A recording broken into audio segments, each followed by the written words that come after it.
죄인이 어떻게 하나님의 식탁에 앉는가라는 제목으로 말씀을 전하고자 합니다. 오늘로 출애굽기 설교가 24장에 이르렀습니다. 지금까지 우리가 살펴보았던 출애굽기 내용을 기억해 봅시다.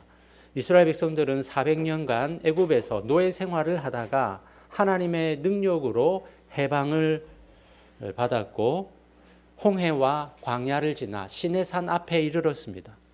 그 시내산에서 하나님은 모세를 통해 십계명을 주셨고 이어서 20장부터 23장에 걸쳐서 언약의 율례를 선포하셨습니다.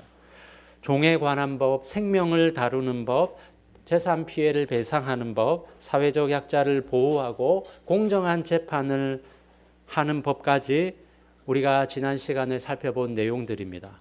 그 모든 율법을 선포하고 오늘 24장에 보면 드디어 하나님과 이스라엘 백성 간의 언약이 공식적으로 체결됩니다. 이것을 가리켜 시내산 언약 체결식이라고 합니다. 그런데 이 언약 체결식에서 가장 신비롭고 이해하기 어려운 장면이 하나가 있습니다. 11절에 보면 하나님이 이스라엘 자손들의 존귀한 자들에게 손을 대지 아니하셨고 그들은 하나님을 뵙고 먹고 마셨더라 라고 말씀합니다. 모세와 70명의 장로들이 하나님을 직접 뵈었지만 그들은 죽지 않았습니다. 하나님은 출애굽기 19장에서 모세에게 이렇게 말씀하신 바가 있습니다. 여호와께서 모세에게 이르시되 내려가서 백성을 경고하라. 백성이 밀고 들어와 나 여호와에게로 와서 보려고 하다가 많이 죽을까 하노라. 그리고 뒤에 나오는 출애굽기 33장 20절에서도 모세에게 이렇게 말씀하십니다. 또 이르시되 네가 내 얼굴을 보지 못하리니 나를 보고 살 자가 없음이니라. 그런데 오늘 본문에 이스라엘 장로들은 하나님을 보았으나 죽지 않았고 더 놀라운 것은 이들이 하나님 앞에서 먹고 마셨다는 것입니다. 죄인들이 거룩하신 하나님의 식탁에 앉은 것입니다. 이것이 어떻게 가능했습니까? 이것이 오늘 설교의 핵심 질문입니다. 죄인이 어떻게 하나님의 식탁에 앉을 수 있습니까? 오늘 우리는 본문을 통해서 그들이 죽지 않고 하나님의 식탁에 앉을 수 있었던 이유를 살펴보고자 합니다. 8절을 보십시오. 모세가 그 피를 가지고 백성에게 뿌리며 이르되 이는 여호와께서 이 모든 말씀에 대하여 너희와 세우신 언약의 피니라. 언약을 완성한 것은 피였습니다. 고대 근동에서는 언약을 맺을 때 반드시 짐승을 잡았습니다. 언약을 맺는다라는 표현을 히브리어에서는 언약을 자른다라는 말로 표현하는데요. 왜 자른다는 표현을 썼을까요? 그것은 짐승을 둘로 쪼개고 그 사이를 걸어가는 언약 체결 방식이기 때문입니다. 즉 그 의미는 내가 이 언약을 어기면 이 짐승처럼 둘로 쪼개져도 좋다라는 것이었습니다. 그리고 고대 근동세계에서 피는 신전의 벽이나 제단이나 그들이 섬기는 우상에게 뿌려졌습니다. 그것들은 언제나 신성하고 정결해야 했기 때문입니다. 그런데 오늘 본문에는 다른 민족들의 언약 체결식에서는 볼 수 없는 한 가지가 있습니다. 그것은 바로 피를 사람에게 직접 뿌린 것입니다. 그것도 제사장뿐만 아니라 백성들에게도 뿌렸습니다. 이것은 전례를 찾기 어려운 방식이었습니다. 피가 사람에게 뿌려진다는 것은 내 죄가 사해져서 내가 하나님 앞으로 나아갈 수 있다, 정결케 되었다는 선포인 것입니다. 정결한 자만이 거룩하신 하나님 앞에 설 수 있습니다. 그래서 피를 사람에게 뿌리는 것은 곧 그 사람을 언약 안으로 들어오게 하는 행위였습니다. 3절에 보면 백성들이 여호와께서 말씀하신 모든 것을 우리가 준행하리이다 라고 서약합니다. 그런데 모세는 이 서약을 듣고 나서 곧바로 무엇을 했습니까? 4절과 5절에 보면 제단을 쌓고 짐승을 잡았습니다. 피를 절반은 제단에 뿌리고 나머지 절반은 백성에게 뿌렸습니다. 그렇다면 왜 서약을 했는데 피까지 뿌려야만 했습니까? 출애굽기 19장 21절에 보면 백성이 밀고 나와서 여호와를 보려다가 많이 죽을까 하노라. 거룩하신 하나님의 임재 앞에 죄인이 서는 것은 불가능한 일이었기 때문입니다. 서약만 한다고 될 일이 아니었습니다. 아무리 진심으로 우리가 그대로 행하겠습니다 라고 외쳐도 그 서약은 우리가 죄인이라는 근본적인 문제를 해결하지 못합니다. 죄인이 거룩하신 하나님과 언약 관계를 맺으려면 먼저 속죄가 있어야 했습니다. 그래서 피가 뿌려졌습니다. 피는 두 방향으로 뿌려졌는데요. 한 번은 제단으로, 한 번은 백성에게 뿌려졌습니다. 제단에 뿌려진 피는 무엇을 의미합니까? 이 짐승이 죽었으므로 죄값이 치러졌습니다 라는 뜻입니다. 하나님의 진노가 이 제물의 죽음을 통해 만족된 것입니다. 백성에게 뿌려진 피는 무엇을 의미합니까? 제단 위에서 이루어진 속죄가 이제 백성들에게 직접 적용된다는 선언이었습니다. 피가 백성들 위에 뿌려지는 순간 그 짐승의 죽음이 곧 백성들의 죄를 위한 죽음으로 인정됩니다. 그 순간 그들은 이제 하나님 앞에 정결한 자로 선언되었습니다. 그래서 뿌려진 피는 두 방향으로 작용했습니다. 제단을 향해서는 죄값이 치러졌다는 선언이었고 백성을 향해서는 그 효력이 너희에게 적용되었다는 선언이었습니다. 그런데 이 피는 누가 뿌렸습니까? 2절을 보십시오. 너 모세만 여호와께 가까이 나오고 그들은 가까이 나오지 말며 백성은 너와 함께 올라오지 말지니라. 모세는 나답과 아비후 그리고 아론과 장로 70명과 함께 시내산에 올라갔지만 하나님이 직접 가까이 나아가게 한 자는 모세 한 사람뿐이었습니다. 나머지 올라간 사람들은 모세와 거리를 두어야 했고 나머지 백성들은 산 아래에 머물러 있어야 했습니다. 그 한 사람 모세가 언약 체결식 전체를 주관했습니다. 제단을 쌓고 피를 뿌리고 언약서를 낭독하고 이것은 언약의 피니라라고 선언했습니다. 피가 저절로 백성에게 뿌려진 것이 아니라 모세라는 중보자가 뿌렸습니다. 중보자 없이는 그 피가 백성에게 닿을 수 없었습니다. 그런데 이 피는 완전하지 않습니다. 히브리서 9장 9절과 10절은 이렇게 말씀합니다. 함께 읽어볼까요? 시작. 이 장막은 현재까지의 비유니 이에 따라 드리는 예물과 제사는 섬기는 자를 그 양심상 온전하게 할 수 없나니 이것은 먹고 마시는 것과 여러 가지 씻는 것과 함께 육체의 예법일 뿐이며 개혁할 때까지 맡겨둔 것이니라. 여기서 양심은 하나님 앞에서 내가 여전히 죄인이라는 것을 깨닫고 느끼는 것을 말합니다. 그렇기 때문에 짐승을 잡아 제사를 드린다고 해서 그 내면이 거룩해지지 않았음을 의미합니다. 짐승의 피는 외적인 정결을 가능케 했을 뿐 그 양심은 여전히 정결케 되지 못했습니다. 속죄 의식은 해마다 반복해야만 했고 영구적이지 않았습니다. 모세도 마찬가지였습니다. 모세는 중보자였지만 그 자신도 죄인이었고 결국은 죽었습니다. 완전한 중보자가 되기에 모세는 역부족이었습니다. 짐승의 피와 모세의 중보 이것보다 더 완전한 것이 있어야만 했습니다. 그렇다면 완전한 피와 완전한 중보자가 어디에 있습니까? 히브리서 9장 12절입니다. 같이 읽어볼까요? 시작. 염소와 송아지의 피로 하지 아니하고 오직 자기의 피로 영원한 속죄를 이루사 단번에 성소에 들어가셨느니라. 예수님이 바로 완전한 중보자이십니다. 그분은 짐승의 피가 아니라 자신의 피를 뿌리셨습니다. 시내산의 피와 예수님의 피 사이에는 결정적인 차이가 있습니다. 시내산의 피는 한 번으로 끝나는 것이었습니다. 그러나 예수님의 피는 단 한 번으로 영원히 유효합니다. 이 완전한 피를 뿌리는 중보자가 지금은 무엇을 하고 계십니까? 히브리서 7장 25절입니다. 그러므로 자기를 힘입어 하나님께 나아가는 자들을 온전히 구원하실 수 있으니 이는 그가 항상 살아계셔서 그들을 위하여 간구하심이라. 모세의 중보는 그가 죽으면서 끝났지만 예수님의 중보는 끝나지 않습니다. 내가 기도할 때도, 내가 실패할 때도, 내가 하나님 앞에 나아가기 두려워할 때도 주님은 하나님 우편에서 우리를 위해서 간구하고 계십니다.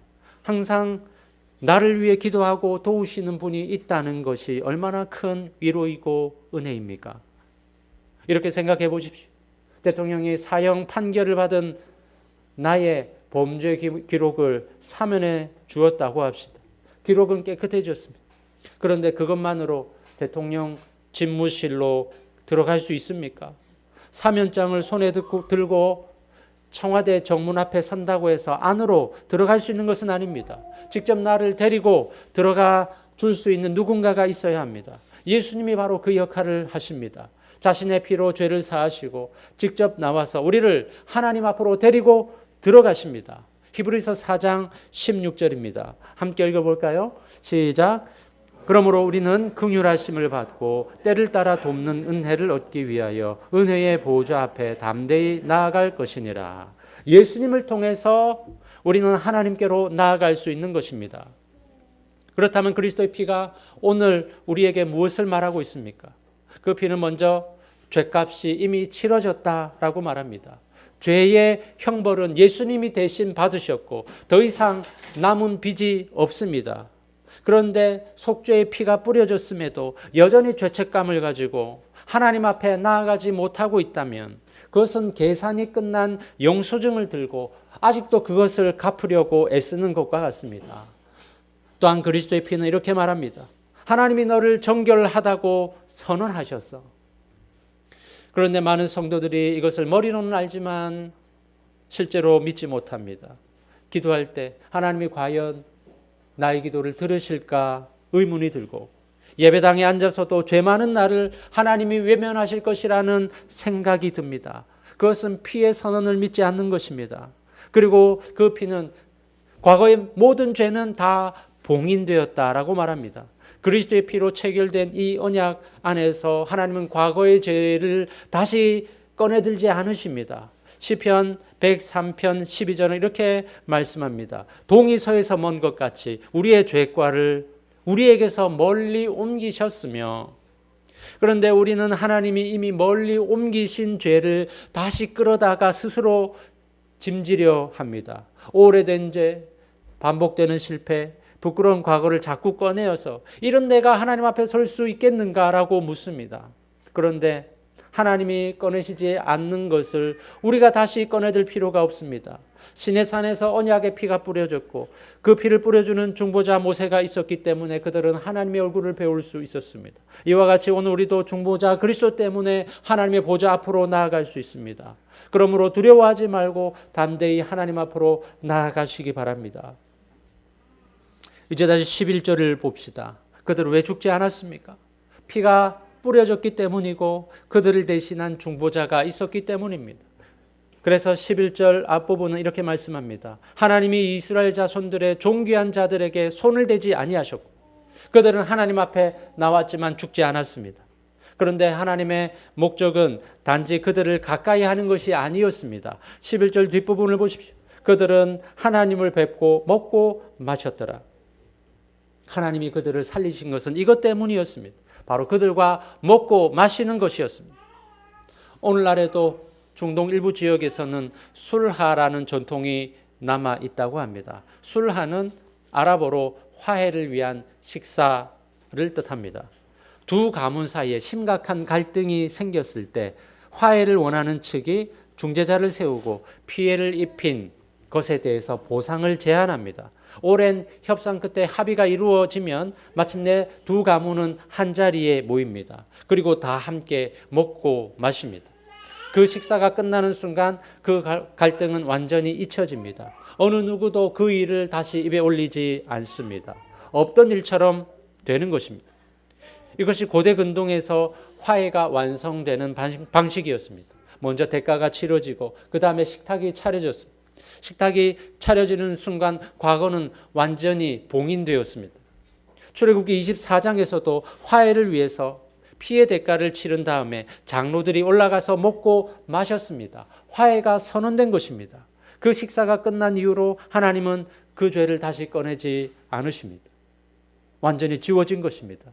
이처럼 하나님이 이스라엘과 언약을 맺으신 목적은 우리가 규범을 잘 준수하는 종이 아니라 함께 먹고 마시는 자녀로 부르시기 위해서입니다. 하나님이 사람들과 먹고 마시기 원하셨기 때문에 그들이 죽지 않은 것입니다. 여러분, 함께 먹고 마시는 것이 얼마나 중요한 일인지 아십니까? 2017년 옥스퍼드 대학교에서 한 연구진이 연구를 했습니다. 함께 먹고 마시는 그런 식사를 즐기는 사람일수록 더 행복하고 삶의 만족이 더해지고 어려울 때 의지하는 사람이 더 많다는 것으로 조사되었습니다. 이 연구팀은 친하기 때문에 함께 먹는 것이 아니라 함께 먹기 때문에 친해진다는 결론을 얻었습니다. 밥을 먹는 그 행위 자체가 좋은 관계를 만들어낸다는 것입니다. 하나님이 사람과 언약을 맺은 뒤 마지막 단계에서도 함께 먹는 장면이 나옵니다. 이 식탁은 수천 년이 흘러서 어느 다락방에 다시 차려집니다. 예수님이 제자들과 마지막 만찬을 나누시던 밤 잔을 가지시고 이렇게 말씀하셨습니다. 이것은 죄 사함을 얻게 하려고 많은 사람을 위하여 흘리는 바 나의 피 곧 언약의 피니라. 예수님은 의도적으로 출애굽기 24장에 나오는 언약의 피라는 단어를 사용하셨습니다. 시내산의 피가 유월절 만찬에서 완성되었습니다. 시내산에서의 피는 짐승의 피였지만 최후 만찬에서는 하나님 아들의 피였습니다. 짐승의 피는 육체를 정결케 했지만 그리스도의 피는 양심까지도 정결케 합니다. 시내산의 언약은 불완전했지만 그리스도께서 세우신 새 언약은 영원 불변합니다. 그 이후로 우리는 주님이 차려주신 식탁 앞으로 나아갈 수 있습니다. 성찬은 단지 종교적인 의례가 아니라 시내산에서 장로들이 하나님 앞에서 먹고 마셨던 것처럼 언약의 피 덕분에 하나님 앞에서 먹고 마시는 것입니다.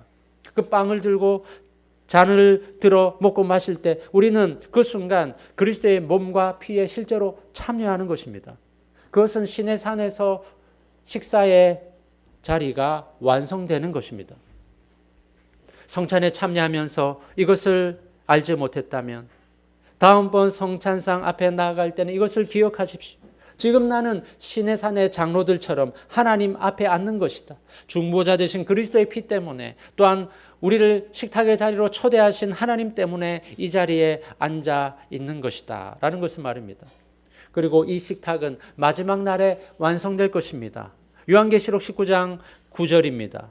천사가 내게 말하기를 기록하라. 어린 양의 혼인잔치에 청함을 받은 자들은 복이 있도다. 시내산에서의 식탁이 이제 흘러 마지막에 어린 양 혼인잔치에서 완성됩니다. 시내산부터 예수님의 최후 만찬 그리고 교회의 성찬상과 어린 양 혼인잔치 이 네 개의 식탁은 하나로 연결된 이야기입니다. 이처럼 하나님은 식탁의 자리를 마련하시고 오늘도 우리와 교제하고 싶어 하십니다. 그렇다면 오늘 우리는 어떻게 하나님과 더불어 먹고 마실 수 있습니까? 하나님은 자기 백성과 교제하기 위해서 특별한 방편을 정해 두셨습니다. 그것을 은혜의 방편 혹은 은혜의 수단이라고 부릅니다. 곧 말씀과 성례와 기도입니다. 그리고 이 은혜의 방편들이 가장 집중된 자리가 바로 주일 공예배 시간입니다. 그래서 개혁주의 신학은 공예배를 단순한 종교 행사로 보지 않습니다. 하나님이 자기 백성과 만나시는 언약적 만남으로 봅니다. 오늘 본문이 보여주는 시내산 언약 체결식을 자세히 보면 그것 자체가 하나의 예배였습니다. 언약서가 낭독되었습니다. 이것은 하나님 말씀이 선포되는 것입니다. 제물이 드려지고 피가 뿌려졌습니다. 성례가 집행된 것입니다. 그리고 장로들이 하나님 앞에 나아가 먹고 마셨습니다. 하나님과의 교제가 완성된 것입니다. 이것은 이스라엘의 첫 번째 예배였습니다. 그리고 우리가 매주일 드리는 이 예배가 그 언약적 집회의 연속입니다. 하나님과의 교제는 가장 먼저 예배의 자리에서 일어납니다. 설교가 선포될 때 하나님이 말씀하십니다. 그것은 설교자의 말 이전에 하나님의 말씀입니다. 그 설교를 듣는 행위 자체가 하나님과의 실제적인 만남입니다. 성찬상 앞에 나아갈 때 우리는 그리스도의 몸과 피에 실제적으로 참여합니다. 성찬은 시내산의 장로들이 하나님 앞에서 먹고 마셨던 것의 신약적인 버전이고 하나님과의 화해가 완성되었음을 선언하는 자리입니다. 기도가 드려질 때 성도들의 입술이 하늘을 향해서 열립니다. 그것은 피조물이 창조주에게 말을 거는 놀라운 특권입니다. 성도 여러분, 오랫동안 신앙생활 해오면서 하나님과 어떤 교제를 나누고 있습니까? 예배는 드렸지만 하나님과의 만남은 없고, 기도는 했지만 대화는 없고, 헌신은 있었지만 하나님과의 친밀함이 없다면 그것은 결혼 계약서에 서명은 했지만 한 번도 밥을 같이 먹지 않는 부부와 같습니다. 하나님이 원하시는 것이 그런 것일까요? 하나님과의 교제는 하나님이 정해주신 은혜의 방편을 통해 실제적으로 하나님을 만나는 것입니다. 하나님은 은혜의 방편을 통해서 나를 만나라고 하십니다. 그러므로 주일 예배를 소홀히 하는 것은 하나님과의 교제를 소홀히 하는 것이고 하나님이 차려놓으신 식탁을 외면하는 것입니다. 예배가 하나의 습관처럼 되어서 무감각해지지 않았습니까? 주일이 되면 몸은 예배당에 있지만 마음은 다른 곳에 가 있지는 않습니까? 오늘 본문은 이렇게 말합니다. 지금 너희가 앉아있는 이 자리가 바로 신의 산이다. 설교자를 통해 말씀이 선포될 때 하나님이 말씀하십니다. 성찬상 앞에 나아갈 때 하나님의 식탁이 차려집니다. 이것을 깨달을 때 우리의 예배는 달라질 수밖에 없습니다. 여기서 우리는 놓치기 쉬운 것이 한 가지 있습니다. 우리는 이렇게 생각하기 쉽습니다. 내가 더 열심히 기도해야 되고 내가 더 말씀을 읽어야 되고 내가 먼저 하나님 앞에 나아가야 한다고 말입니다. 교제의 주도권이 나에게 있는 것처럼 생각합니다. 그런데 오늘 본문은 이것과 정반대를 보여줍니다. 하나님이 먼저 내려오셨습니다. 하나님이 먼저 언약을 제안하셨습니다. 하나님이 피를 통해서 교제의 문을 여셨습니다. 하나님이 식탁을 차리셨습니다. 이 모든 것의 주체는 하나님이십니다. 이것이 우리에게 의미하는 바가 무엇입니까? 교제의 주도권이 나에게 있다면 내가 충분히 준비되지 않았을 때 나아갈 수 없습니다. 죄가 많을 때, 기도가 부족할 때, 신앙이 식었을 때 하나님 앞에 나아가는 것이 부담스럽습니다. 내가 먼저 원해야 되고 내가 먼저 나아가야 되기 때문입니다. 그런데 하나님이 주도권을 가지신다면 이야기가 달라집니다. 내가 준비되어야 나아갈 수 있는 것이 아니라 하나님이 이미 나를 부르고 계시기 때문에 나아갈 수 있는 것입니다. 내 상태와 상관없이 하나님의 초대장은 이미 발송되어 있습니다. 죄가 많을 때도, 기도가 부족할 때도, 신앙이 식었을 때도 그 초대는 취소되지 않습니다. 오히려 그럴 때 더 나아가야 됩니다. 우리 주님은 건강한 자가 아니라 병든 자를 위해 이 땅에 오셨기 때문입니다. 처음 질문으로 돌아갑시다. 죄인이 어떻게 하나님의 식탁에 앉을 수 있습니까?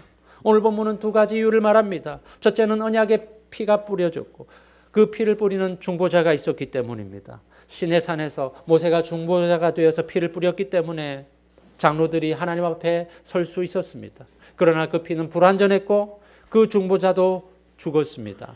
그 짐승의 피가 가리키던 완전한 피는 예수님을 통해서 흘려졌습니다. 이것은 단번에 영원히 양심까지도 정결케 하는 피입니다. 그리고 그 피를 뿌리신 완전한 중보자가 지금 이 시간도 우리를 위해서 간구하고 계십니다. 죄인인 우리가 하나님의 식탁에 앉을 수 있는 두 번째 이유는 하나님이 사람들과 먹고 마시기 원하셨기 때문입니다.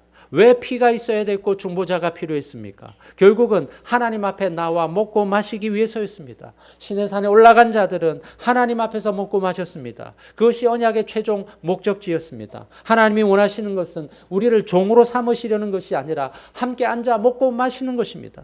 그 식탁의 수천년 흘러서 유월절 최후의 만찬에서 다시 차려졌습니다. 예수님이 말씀하셨습니다. 이것은 나의 피 곧 언약의 피니라. 시내산의 피가 이 잔을 통해서 완성되었습니다. 그리고 이후로 우리는 성찬식을 행할 때마다 그 식탁 앞으로 나아갑니다. 성찬은 요식 행위가 아니라 시내산의 장로들처럼 언약의 피 덕분에 벌을 면하고 하나님 앞에 앉아 먹고 마시는 것입니다. 그렇다면 오늘 우리는 실제로 하나님과 교제를 나누고 있습니까? 하나님은 피의 대가를 대신 치르시고 자기 아들을 중보자로 삼으셔서 이렇게까지 식탁을 차리셨습니다. 그런데 그 식탁 앞에서 머뭇거리고 있는 사람이 있습니까? 죄책감 때문에, 자격이 없다는 생각 때문에, 오랫동안 하나님과 멀어져 있었다는 이유 때문에 주님의 식탁으로 나오지 못하고 있습니까? 오늘 본문은 이 식탁의 자리에 자격이 있어서 참여하는 사람은 처음부터 없었다고 말합니다. 다만 나를 대신한 그리스도의 피가 뿌려졌기 때문에 앉을 수 있는 것입니다. 중보자가 나를 하나님 앞으로 데리고 들어가시기 때문에 앉을 수 있는 것입니다. 하나님이 나를 초대하셨기 때문에 앉을 수 있습니다. 하나님이 정해두신 은혜의 방편을 붙드십시오. 곧 말씀이 선포되는 자리에 나오십시오. 성찬상 앞에 앉을 때 그 떡과 잔을 사모하십시오. 기도의 자리에서 중보자 되신 그리스도를 힘입어서 담대히 하나님 앞으로 나아가십시오. 그 모든 자리가 신의 산의 식탁이 오늘 우리에게 펼쳐지는 자리입니다. 하나님은 지금도 우리와 함께 앉아 드시기를 원하십니다. 사랑하는 성도 여러분, 식탁은 차려져 있습니다. 지금 그 자리로 나와 삼위의 하나님과의 교제를 나눌 수 있는 모든 성도 되시기를 주님의 이름으로 축원합니다.